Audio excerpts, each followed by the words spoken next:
제가 먼저 봅니다. 유월절 전에 예수께서는 자기가 이 세상을 떠나서 아버지께로 가야 할 때가 된 것을 아시고 세상에 있는 자기의 사람들을 사랑하시되 끝까지 사랑하셨다.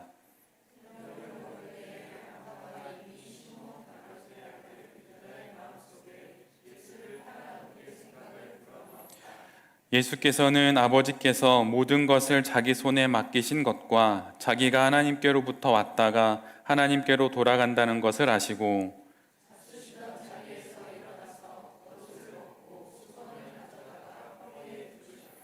그리고 대야에 물을 담아다가 제자들의 발을 씻기시고 그 둘은 수건으로 닦아주셨다.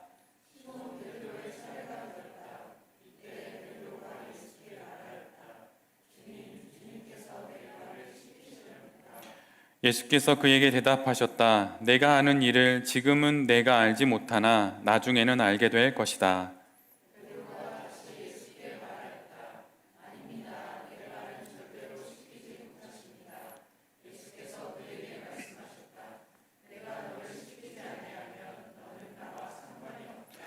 그러자 시몬 베드로는 예수께 이렇게 말하였다. 주님, 내 발뿐만이 아니라 손과 머리까지도 씻겨 주십시오.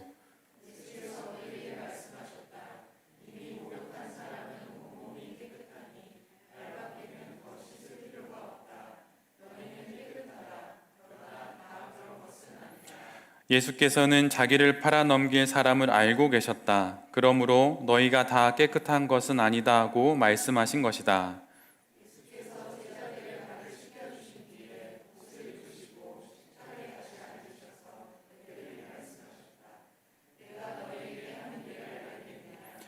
너희가 나를 선생님 또는 주님이라고 부르는데 그것은 옳은 말이다. 내가 사실로 그러하다.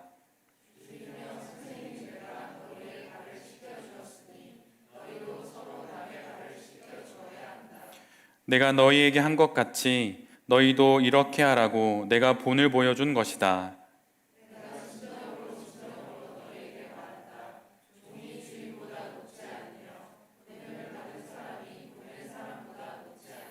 함께 보겠습니다. 너희가 이것을 알고 그대로 하면 복이 있다. 아멘.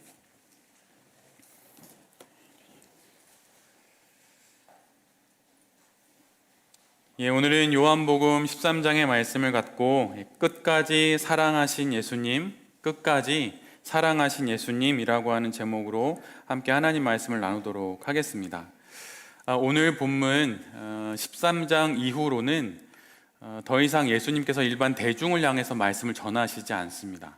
그 이전까지 우리가 지난주에 마지막으로 본 요한복음 12장 그 후반부에 마지막 예수 그리스도의 그 간증과 같은 말씀이 요한복음에 등장하는 대중들을 향한 마지막 설교 말씀이었어요. 그리고 13장부터는 지난주에 말씀드렸던 것처럼 하루 동안 일어난 일을 6장에 이르도록 그 이야기를 기록하고 계신 것이죠. 보시면 성경책이 다 붉은색으로 거의 다 되어 있는데 예수님께서 혼자 말씀하시는 부분이 아주 많은 부분들입니다. 그런데 그 많은 말씀들이 대중들을 향한 것이 아니라 제자들만을 향하여서 특별히 말씀하신 거예요. 즉 우리로 말하자면 이미 그리스도인이 된 성도들인 우리들을 향해서 예수님께서 하시는 말씀이 바로 오늘의 말씀이라고 하는 것이죠. 제가 설교 중에 여러분에게 자주 묻는 질문인데 신앙이 무엇이라고 생각하냐는 질문을 자주 드리지요. 여러분은 정말 신앙이 무엇이라고 생각을 하십니까? 우리가 믿고 있는 그 신앙으로 우린 여기를 살고 마지막에 죽음을 넘어 천국에 이르게 될 것입니다. 그래서 우리 모두는 신앙인인데 그럼 내가 가지고 있는 그 신앙은 도대체 무엇일까요?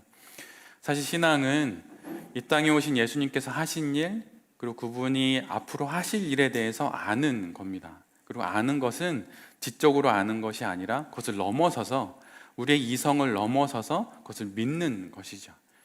그래서 그것을 통해서 신앙이란 그 사이에 살아가는 삶을 내가 무엇을 하며 살아가야 하는지를 알아가는 것이 바로 신앙이에요.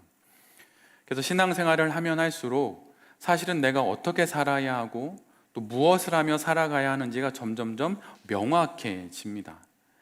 근데 그거의 첫 시작은 예수님께서 나를 위해서 하신 일을 아는 거예요. 그걸 통해서 예수님께서 앞으로 하실 일에 대한 믿음을 갖게 되고 그 사이 속에서 내가 해야 할 일을 알게 되는 것이죠.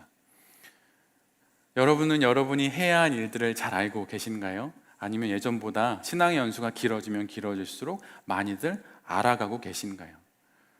만약 그런 부분이 조금 부족하거나 아니면 희미하다 그러면 해야 할 일이 있는데, 그것은 예수님께서 나를 위해서 하신 일을 잘 들여다보는 거예요.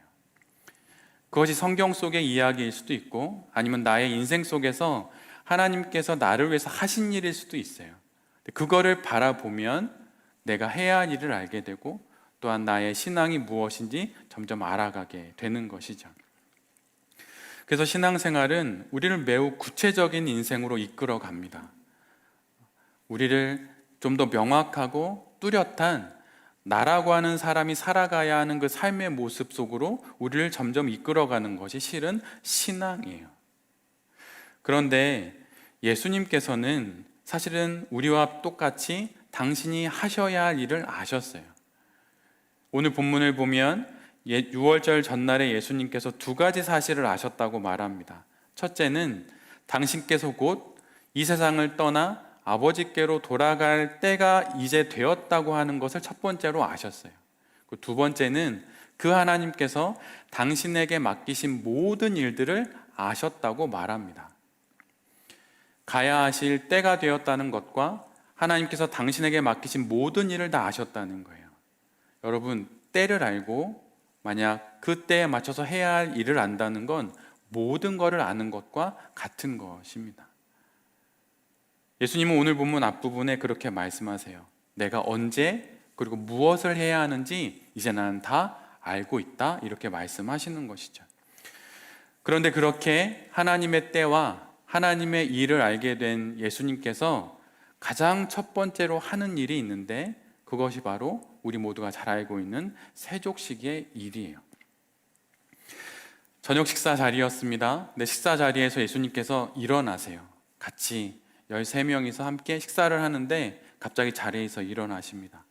그리고 겉옷을 벗으시고 수건을 허리에 두르신 다음에 대야에 물을 담아서 가지고 오세요. 그리고 빙 둘러앉은 제자들을 첫 사람부터 그 앞에 앉으셔서 대야를 내려놓고 그의 발을 받아서 그의 발을 물로 닦으십니다. 그리고 허리에 두른 수건으로 그의 발을 닦으시죠. 한 사람 또 한 사람 일일이 그렇게 세족식을 하는 거예요. 그런데 이 이야기는 우리에게 너무나도 익숙한 하나님의 거룩한 일처럼 보여지는데, 실은 이 일은 너무나도 평범한 그 당시의 한 가지 일상에 지나지 않았어요.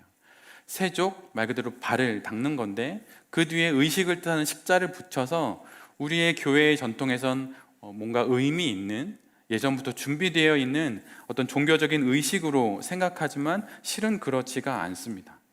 이것은 그 당시에 그 어떤 거룩한 의미도 부여할 수 없는 사소한 일이었어요.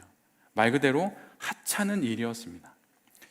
2000년 전 당시 문화에서 일반적으로 행해져 온 여러 일상의 일들, 예를 들면 밥을 먹고 물을 마시고 옷을 입고 빨래를 하는 그런 여러 일들 중에 그냥 하나였을 뿐입니다.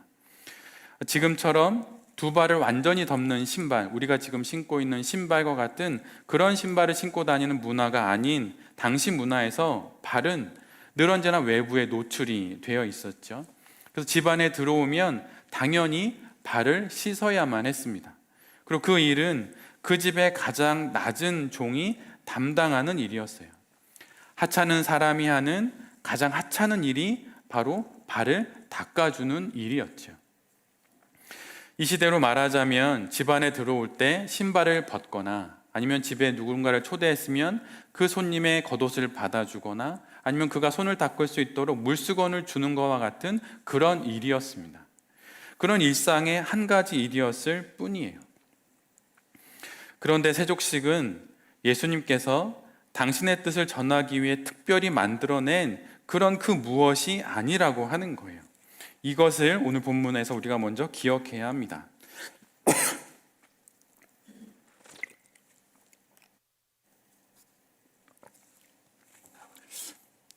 이 일은 예수님께서 고안해내신 독창적인 의식이 아니에요. 지극히 평범한 일상의 한 부분인 세족이라고 하는 행위를 당신의 뜻을 전하기 위해서 택하신 것입니다. 이 부분에서 우리가 마음에 새겨야 하는 건 우리의 신앙은 실은 매우 일상적이라고 하는 거예요. 우리가 비록 매 주일 하나님의 말씀을 나누고 또한 주중에 말씀 묵상을 하고 찬양을 하면서 때로는 신비로운 것을 이야기하는 것처럼 생각할 수 있지만 실은 매우 평범함 속에 우리의 신앙이 있습니다. 신앙은 예수 그리스도를 믿고 앙망하는 그런 특별한 어떤 일이 아니에요. 그것은 마치 물을 마시고 숨을 쉬며 또한 걷고 자고 눕는 거와 같은 것이죠. 신앙은 결코 아주 특별한 그 무엇이 결코 아닙니다. 예수님이 원하시는 것도 그런 것이 아니에요. 나를 믿는 것, 예수 그리스도를 믿는 것, 그것은 결코 특별한 것으로의 부름이 실은 아닙니다. 신앙은 일상으로부터 우리를 떼어내어 세상으로부터 우리를 구분하여서 우리를 별도의 다른 곳에 머물게 하는 것이 아니에요. 신앙은 오히려 우리의 모든 일상을 거룩한 눈으로 바라보게 하는 것입니다. 그런데 이단들은 그들만이 특별한 것이 있다고 말하죠. 그래서 따로 모이고 일상을 마치 도외시하게 합니다. 그리고 그곳에 거룩이 없다고 이야기를 해요. 우리가 먹고 우리가 입고 자고 눕는 그 일상 속에 거룩이 없다고 이야기를 합니다. 그러나 예수님은 그 반대를 이야기를 하세요. 몇 번 설교단에서 말씀드렸던 것처럼 이 세상에서 가장 영적이고 거룩한 것이 무엇입니까? 그것은 하나님이에요. 하나님보다 더 영적이고 하나님보다 더 거룩하며 하나님보다 더 신비로운 것은 없습니다. 그런데 그 가장 영적이신 그분이 가장 육적인 존재인 인간으로 이 땅에 오셨어요. 여러분, 인간이 얼마나 육적입니까? 배가 고프면 먹어야 하고 졸리면 자야 하며 추우면 입어야만 하는 거예요. 가장 육적인 모든 본능과 욕구가 인간인 우리 안에 있죠. 그런데 가장 영적인 존재가 이 땅에 가장 영적인 그 무엇이 되어서 오신 것이 아니라 가장 육적인 존재가 되어서 오셨어요. 하나님이 그렇게 오신 이유가 무엇입니까? 그것은 우리의 일상을 거룩으로 건져 올리기 위해서 그렇게 오신 거예요. 이 땅에 오신 예수님이 만나셨던 그 사람들의 모습을 보십시오. 그들은 가장 육적인, 아니 오히려 거룩과는 가장 먼 사람들을 예수님은 만나러 오십니다. 그리고 그들에게 가장 거룩한 것을 드러내 보여주시죠. 세상 사람들은 그곳엔 거룩이 없다고 이야기를 해요. 그들이 살아가는 그 일상 속에 그들의 삶 속에서는 거룩이 없다고, 하나님의 것이 없다고 이야기를 하죠. 그러나 예수님은 그렇게 말하지 않습니다. 그들 속에 거룩이 있고 그들 속에 하나님이 있다고 이야기를 하는 거예요. 그 일을 위해 이 땅에 예수 그리스도께서 오신 거예요. 오늘의 세족식이 바로 그런 것입니다. 일상의 가장 하찮은 일, 그 일이 가장 의미 있는 일이 돼요. 이 땅에서 가장 낮은 자가 하는 그 가장 낮은 일이 이 땅을 향한 하나님의 가장 높은 일의 첫 번째 일이 됩니다. 하나님이 바라보시기에 가장 거룩한 그 예식이 이 땅의 가장 일반적인 그 일로 인해서 이루어지게 되는 거예요. 고린도전서 10장 31절에 이런 말씀이 있어요. 먹든지 마시든지 무엇을 하든지 하나님의 영광을 위하여 하라. 하나님의 영광을 위해서 행하는 일상의 모든 일들은 거룩한 것이 됩니다.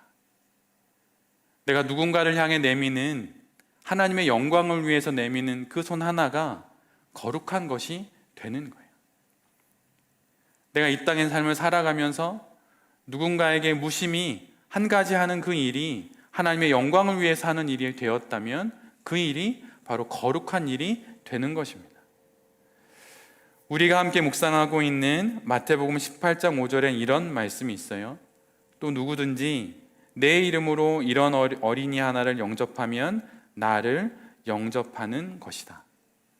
2000년 전 그 당시에 어린이는 가장 작고 가장 초라한 존재입니다. 그런데 그 어린이를 내가 정말 잘 대접하고 그를 잘 받아들이면 곧 그것이 눈에 보이지 않는 하나님을 영접하고 받아들이는 것이 되는 거예요. 히브리서 13장 1절로 2절에 이런 말씀이 있어요. 형제 사랑하기를 계속하고 손님 대접하기를 잊지 말라. 이로써 부지 중에 천사들을 대접한 이들도 있느니라. 부지 중에 내게 다가온 누군가를 잘 대접해 주었어요. 그에게 물 한 잔을 내주고 그에게 친절하게 베풀었어요. 그에게 길을 안내해 주고 그에게 나의 호의를 베풀었어요. 근데 그것이 부지 중에 천사를 대접하는 일이 된다고 하는 것입니다. 일상이 하나님의 일이 되는 거예요. 일상이 하나님의 거룩한 일이 벌어지는 그 현장이 되는 것입니다. 작고 여린 생명 하나를 영접하는 것이, 그를 귀히 여기는 것이 가장 영적인 존재이신 하나님을 영접하는 것이 되는 거예요. 하나님은 이미 우리 곁에 계십니다. 하나님은 나의 생활 속에, 나의 일상 속에 이미 계신 거예요. 그것을 알고 그분을 바라보며 그분을 향하여서 내가 누군가에게 베푸는 그 일이 또한 이 땅을 향한 거룩한 일이 되는 것이죠. 신앙은 우리를 이 땅에서 떠오르게 하여서 저 하늘에 이르게 하는 것이 결코 아닙니다. 붕 떠있는 거룩을 오히려 내 삶의 모든 곳에 끌어내려 안착시키는 것이 신앙이에요. 일상을 버리고 천국으로 올라가는 것이 신앙이 아닙니다. 로렌스 형제가 쓴 하나님의 임재 연습이라는 제목의 책이 있지요. 읽어보신 분도 계실 것입니다. 이 책의 제목은 마치 우리가 훈련을 통해서 우리의 일상 속에 하나님의 임재를 일으켜야 하는 것처럼 읽혀지지요. 근데 실은 이 책은 읽어보면 이 책은 그런 내용이 아니에요. 전혀 반대입니다. 이미 우리의 삶 가운데 임재해 계신 그 하나님을 알아보는 훈련을 이야기하고 있어요. 그래서 만약 이 내용을 따라 이 책의 제목을 바꾸자면 이렇게 말씀드릴 수 있어요. 일상에 계신 하나님을 발견하는 연습. 내가 하는 모든 일에 그 순간마다 하나님이 이미 그곳에 계십니다. 내가 막 낳은 3, 4개월밖에 안 된 아이의 발을 닦아줄 때, 아이를 씻겨줄 때 그곳에 하나님이 계시는 거예요. 내가 일하는 그곳에 이미 하나님이 계신 것입니다. 내가 운전을 하고 내가 가고 오는 모든 곳에 이미 하나님이 계신 거예요. 교회에 와서 일주일 만에 만나는 지체들과 나누는 그 인사말 안에 하나님이 계신 거예요. 그 일상이 곧 저 천상에서 이루어지는 그 일이 되는 것입니다. 신앙은 우리의 눈을 밝게 열리게 해요. 그래서 이 땅을 버리고 저 하늘을 바라보며 천국을 소망하게 하지 않습니다.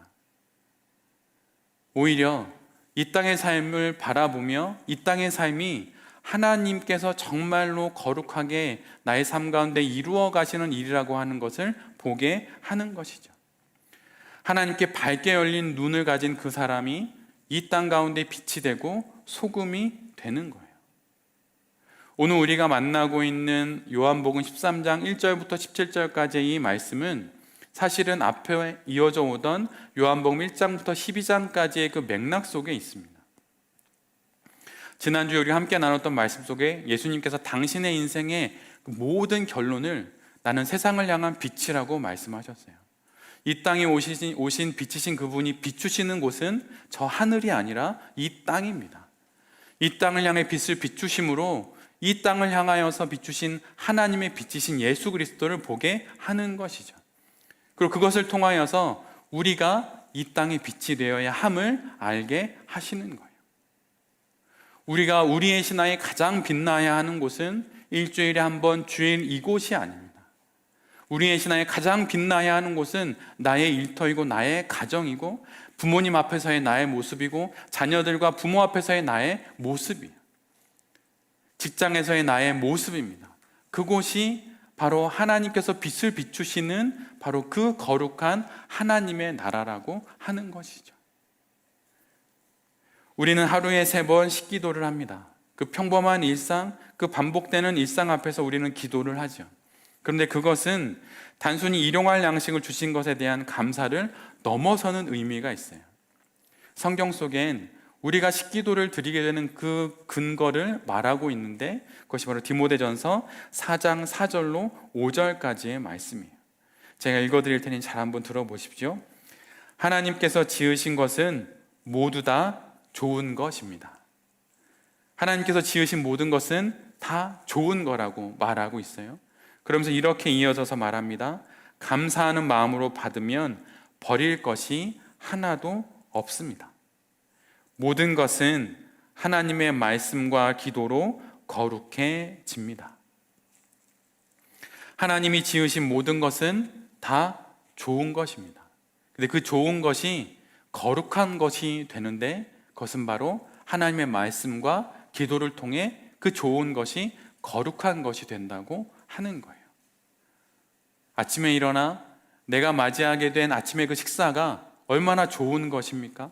근데 그 좋은 것을 두고 하나님을 향하여서 기도를 하면 그것이 거룩한 영의 양식과 육의 양식이 된다고 하는 거예요. 기도를 통해 이 땅의 모든 것들이 거룩한 것이 되는 것입니다. 돌베개 교회가 끊임없이 기도를 강조하는 이유가 바로 그것이에요. 다른 것을 통해 이 땅의 좋은 것들이 거룩한 것이 되는 것이 아닙니다. 잠시 잠깐 사람들과 함께 있지만 잠시 잠깐 고개를 숙여 눈을 감고 30초라도 하나님 앞에 이 좋은 것, 음식을 주신 것에 대해 머리를 숙여 두 손을 모아 기도할 때 그것이 거룩한 것이 되는 거예요. 그리고 그 식사가 바로 나 혼자 먹는 밥이 아니라 지금 내 앞에 계신 그분과 함께 거룩한 식사를 나누는 만찬이 되는 것이죠. 그래서 우리가 기도를 통해 이 땅의 모든 것들을 거룩하게 할 수 있는 거예요. 거룩한 하나님과 함께함으로 모든 것들이 거룩해지는 것이죠. 그래서 지금 예수님께서 일상의 그 하찮은 그 일, 세족식을 통하여서 당신의 거룩을 드러내시는 거예요. 가장 낮은 사람이 하는 그 일, 그 하찮은 일이 실은 나의 일이고 그 일이 바로 가장 거룩한 일이라고 하는 것, 그 일까지도 거룩한 일이 될 수 있다고 하는 것을 예수님께서 보여주시는 거예요. 여러분 생각해 보십시오. 예수님은 하루에도 많은 일상들을 수행하셨습니다. 제자들과 함께 복음을 전하기도 하셨고 병자를 고치기도 하셨고 또한 우리가 잘 알다시피 먹고 마시는 그 일을 거룩한 성만찬으로도 바꾸어 내셨어요. 그런데 왜 그 많은 일상 중에 발을 닦아주는 그 일을 이 세상을 떠나서 하나님께로 갈 그 가장 중요한 순간의 첫 번째 예식으로 삼으셨을까요? 그냥 제자들의 더러운 발이 눈에 띄어서? 여러분 그런 게 아니에요. 사실 예수님은 다른 것으로도 충분히 당신의 뜻을 전하실 수도 있었을 것입니다. 제자들과 함께 부흥회를 열 수도 있고 아니면 산상수훈의 말씀처럼 아주 긴 거룩한 하나님의 말씀을 전하는 위대한 설교를 하실 수도 있었을 거예요. 아니면 이전과 같이 아주 큰 치유 사역을 마지막으로 크게 베푸실 수도 있습니다. 아니면 오순절 다락방과 같은 귀한 방언의 기도와 아주 커다란 잊지 못할 성령 체험의 경험을 하게 할 수도 있었을 거예요. 사실 이 모든 것들은 예수님이 하실 수 있었고 또한 하신 것이며 앞으로 하실 일이기도 한 것입니다. 그런데 그 모든 것을 제외하고 세족식을 택하신 이유가 무엇일까요? 왜 그것을 택하셨을까요? 그 이유는 세족식이 이 땅을 향한 예수 그리스도의 마음을 가장 잘 보여주는 일이 되기 때문이었어요. 이 세상을 향한 예수 그리스도의 뜻을 가장 잘 나타내 주는 것이 세족식이었기 때문입니다. 그렇다면 그분의 이 땅을 향한 그 뜻이 무엇입니까? 지난주에 설교에서 우리가 함께 나눴던 것처럼 예수 그리스도의 이 땅을 향한 그 뜻은 무엇입니까? 세상을 심판하는 것이 아니라 세상을 구원하는 거였어요. 그런데 그 구원이 어떤 모양의 구원이라고 하는 것입니까? 위에서 명령을 내려서 내가 너희를 구원한다라고 말하는 그런 구원이 아니라는 거예요. 아래에서 섬기는 것으로 이루어지는 구원이라고 하는 것을 이 세족식이 가장 잘 나타낼 수 있기에 그 일을 택하신 것입니다. 발을 닦아주는 가장 낮은 자의 모습이 이 땅을 향한 예수 그리스도의 구원의 모습을 가장 잘 나타내 주는 것이기에 그것을 택하신 거였어요. 이것이 가장 예수 그리스도다운 일이기도 합니다. 구원은 신이 이 땅을 향해 베푸는 시혜가 아니에요. 구원은 신이 우리를 섬겨줌으로 우리 가운데 일어나는 은혜로운 일입니다. 구원은 베푸는 시혜가 아니라 섬김으로 우리에게 주신 은혜예요. 여러분, 사랑은 결코 시혜일 수 없습니다. 윗사람이 아랫사람에게 베푸는 것은 사랑일 수 없어요. 그래, 하나 가져라, 이런 것이 아니에요. 하나님이 우리에게 주시는 구원은 그런 것이 아닙니다. 가장 낮은 자리에서 예수님께서 우리의 발을 닦아주시면서 이루어내신 것이 바로 구원이에요.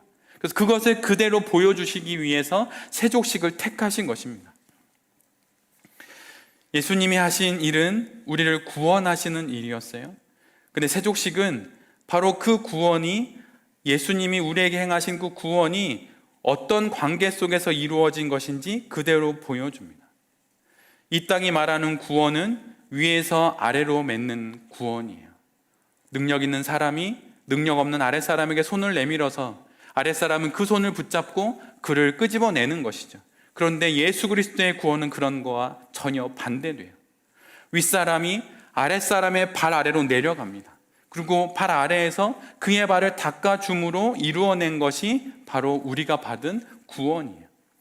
왕이 종이 되어 이 땅에 가장 하찮은 그 종의 발을 닦아냄으로 이루어낸 것이 예수 그리스도의 구원이에요. 아래로부터 위로 맺어진 그분과 우리의 관계가 바로 우리가 받은 구원입니다. 내 발 아래에서 내 발을 씻겨주신 주인이신 예수 그리스도를 바로 우리가 믿음으로 구원을 받게 된 거예요. 예수님은 우리의 발을 씻겨주시기 위해 이 땅에 가장 낮은 곳으로 오셨어요. 아우구스티누스는 이 땅에 오신 예수 그리스도를 사다리에 비유했습니다. 천국에 이르는 사다리. 근데 여러분, 사다리는 언제나 그 두 발을 가장 아래 바닥에 놓고 있어요. 그래서 가장 낮은 곳에 두 다리를 딛고 반대로 가장 높은 곳에 이르게 하는 것이 사다리가 하는 일이죠. 만약 사다리가 허공에 매달려 있다면 그것은 가짜입니다. 가장 낮은 곳에 두 다리를 딛고 있는 사다리가 가장 높은 곳에 오르게 하는 진짜 사다리가 되는 거예요. 바로 우리를 천국에 이르게 하는 그 사다리가 되기 위해 하셔서 예수 그리스도가 이 땅에 오신 거예요. 그리고 우리의 가장 낮은 영혼의 발, 그 곁으로 내려앉으셔서 우리의 발을 닦아 주신 것이죠. 그것을 통해 주님께서 우리에게 구원을 이루신 것입니다. 오늘 본문에서 베드로는 예수님께 자신의 발을 닦아주지 말라고 이야기를 해요. 근데 원문을 보면 그 의미는 훨씬 더 강한 부정의 이야기입니다. 절대로 내 발을 씻을 수 없습니다, 이렇게 말하고 있어요. 그런데 예수님께서 그 베드로에게 이렇게 말을 합니다. 내가 너를 씻기지 않으면 너는 나와 상관이 없다. 근데 원문을 보면 이 문장은 이렇게 해석이 돼요. 내가 너를 씻기지 않으면 내가 너와 나눌 것이 없다. 우리는 보통 하나님과 좋은 것을 나누고 싶어 합니다. 좀 괜찮은 것, 번들어한 것, 하나님이 보시기에도 좋고 세상 사람들이 보기에도 좋은 그런 거를 하나님과 함께 나누려고 하죠. 근데 하나님이 말씀하시는 거예요. 그것이 아니다. 내가 너와 나눠야 할 것은 바로 너의 그 더러워진 발이다라고 말씀하시는 거예요. 그 당시 사람들의 발은 길을 걸어가야 되니 진흙이 묻고 먼지가 묻고 가장 더러운 것입니다. 그래서 숨기고 싶고, 그래서 주인은 보지 않고 종이 그 발을 닦아주는 것이죠. 그런데 그것을 나누지 않으면 예수님과 우리는 아무런 관계가 없는 거예요. 예수님께서 우리에게서 무엇을 찾으신다고 생각하십니까? 그 더러워진 영혼의 발이에요. 상처 입은 영혼의 발입니다. 그것을 예수님께 보여드릴 때 그분이 그것을 닦아주심으로 그분과 우리가 나눌 게 생기는 거예요. 우리는 지금까지 살아오면서 수많은 영혼의 상처를 받고, 아니면 수많은 마음의 상처를 받고, 아니면 육신의 수많은 상처를 받고 여기까지 왔죠. 그러나 우리가 그것을 상처로 여기고 숨긴다면 그것은 결코 하나님과 관계없는 일들로 끝날 뿐이에요. 그러나 그것을 하나님께 내어드릴 때 흙먼지 가득한 우리의 영혼의 발, 진흙투성이, 모래투성이, 지저분한 나의 영혼의 발을 주님께 보여드릴 때 그분이 나의 발 아래에 허리를 숙여 무릎을 꿇으시고 물로 닦으시고 당신의 수건으로 닦으셔서 우리를 깨끗게 하시는 것입니다. 주님이 우리와 나누고 싶으신 것은 그런 거예요. 나의 상처받은 일상과 나의 힘들었던 먼지투성이의 그 삶을 주님께서 나누고 싶으신 것입니다. 내 영혼의 가장 낮은 곳에 내 발을 닦아주시기 위해 주님이 오신 거예요. 그것을 주님께 여러분 보여드려야 합니다. 그것이 어떻게 가능할까요? 그것이 기도로 되는 거예요. 유진 피터스는 성도들에게 가르쳐야 할 가장 중요한 게 기도라고 이야기했어요. 왜 그럴까요? 기도로 나의 치부를 주님께 보여드릴 수 있기 때문이에요. 하나님, 제가 사실 믿어지지 않습니다. 주님, 제가 사실 당신이 잘 믿어지지 않아요. 이게 제 영혼의 발입니다. 그럴 때 주님이 그것을 닦아주시는 거예요. 오늘 본문에 보면 베드로의 이야기 이후에 가룟 유다의 이야기가 나와요. 그런데 그 누구보다 베드로가 했던 고백을 해야 됐던 사람은 가룟 유다입니다. 저의 발뿐만 아니라 손부터 머리까지 다 씻겨주십시오, 베드로가 이야기를 하죠. 근데 그 고백은 실은 가룟 유다가 했어야 됐습니다. 가룟 유다가 예수님께, 주님, 사실 제가 당신이 믿어지지가 않습니다. 제 안에 배신의 씨앗이 움트고 있어요. 주님, 제 영혼의 이 발을 닦아주십시오 라고 말했다면 유다는 예수님을 배신하지 않았을 것입니다. 유다는 그 발을 주님께 내보여 드리지 않았어요.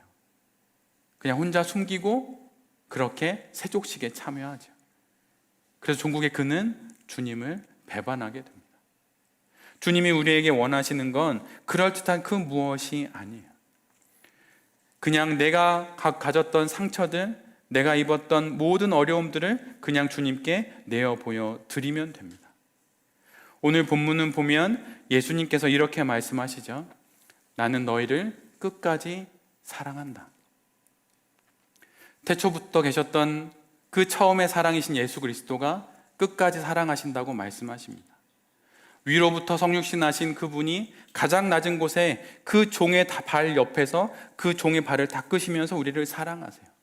태초부터 영원까지, 위부터 아래까지. 이것이 무엇입니까? 이것이 바로 십자가예요. 십자가의 그 사랑 안에 하나님께서 품어내지 못한 우리의 치부는 결코 없습니다. 그 어떤 상처도 없고 그 어떤 아픔도 없어요. 세상 사람들은 품어낼 수 없습니다. 다 품어낼 수 없어요. 그러나 오직 우리 구주 예수 그리스도만, 끝까지 사랑하시는 우리 주님만은 우리의 모든 것을 품어주실 수 있습니다. 그것이 우리의 소망이고 그것이 우리의 희망이에요. 오늘 유나 자매가 후리지아를 뒤에 가져왔어요. 후리지아의 꽃말이 무엇인지 아십니까? 당신의 시작을 응원한다는 거예요. 우리가 어디서부터 시작할 수 있겠습니까? 우리의 영혼의 가장 낮은 그 지저분한 발로부터 시작할 수 있는 거예요. 무엇인가 그럴듯한 것을 주님께 보여드리려고 하지 마십시오. 예배의 자리는 그런 곳이 아니에요. 주님 앞은 그런 곳이 아니에요.